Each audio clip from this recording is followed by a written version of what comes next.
പ്രഖ്യാപനം മുതൽ American president Donald ട്രംപിന്റെ കൂടെ ഉണ്ടായിരുന്ന ശതകോടീശ്വരൻ എലോൺ മസ്ക് പോലും ഒടുക്കം ഇറങ്ങിയപ്പോൾ വലിയ വിമർശനമാണ് ട്രംപിന് നേർക്ക് നടത്തിയത്.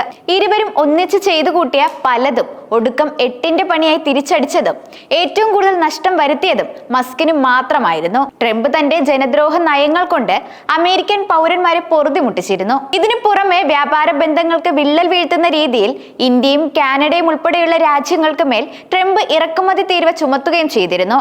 ഇത് അമേരിക്കൻ സമ്പദ് വ്യവസ്ഥയെ മുഴുവനായി പ്രതിസന്ധിയിലാക്കിയിരുന്നു. ട്രംപിന്റെ നികുതി നയങ്ങൾ മസ്കിനും തിരിച്ചടിയായിരുന്നു. ടെസ്ല ബഹിഷ്കരിച്ചുകൊണ്ടാണ് ഫെഡറൽ തൊഴിലാളികൾ മസ്കിനെതിരെയും ട്രംപ് ഭരണകൂടത്തിനെതിരെയും പ്രതിഷേധിച്ചത്.